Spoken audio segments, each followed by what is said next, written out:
They mocked him, humiliated him, and called him a nobody just because he was a poor waiter. But years later, when he returned as the millionaire owner of the same restaurant, their laughter instantly turned to silence. Ethan grew up in poverty. His mother worked double shifts to keep food on the table, and when she fell sick, Ethan had no choice but to take a job as a waiter in an upscale restaurant. Every night he carried trays heavier than his own body weight, smiling through the pain because his family needed him. But instead of respect, Ethan became the target of cruel jokes. The wealthy customers mocked his worn-out shoes, whispered insults as he walked by, and even snapped their fingers at him like he was less than human.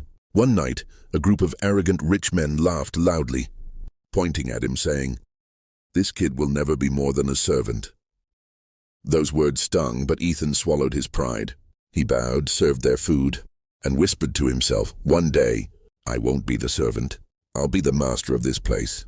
After every grueling shift while others slept, Ethan stayed awake studying business. His tiny apartment became his classroom. He read books, watched tutorials, and wrote plans late into the night.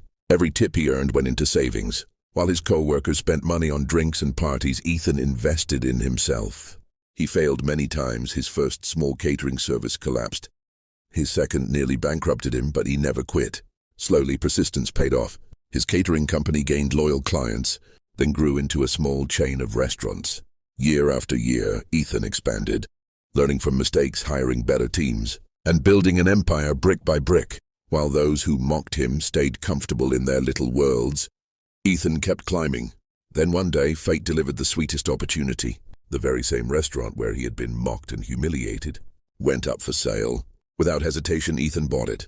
For him, it wasn't just a business, it was redemption. On the reopening night, the restaurant buzzed with life, and by pure chance, the same arrogant customers walked in, expecting to be treated like kings again. They ordered loudly, laughed arrogantly, and demanded attention until the new owner walked out. Ethan, no longer the poor waiter, now a confident man in a sharp black suit and gold watch, stood tall before them. The room froze. Their faces drained of color as they recognized him. Ethan smiled calmly and said, "Gentlemen, welcome back. Tonight your meal is on the house. After all, I own this house now." Silence swept across the hall. The same mouths that once mocked him were now speechless. Ethan didn't need revenge. His success was enough. And that's how life can flip the script. Never underestimate someone struggling today, because tomorrow they might rise higher than you can ever imagine. Subscribe to Union Show for more powerful stories that inspire, shock, and motivate.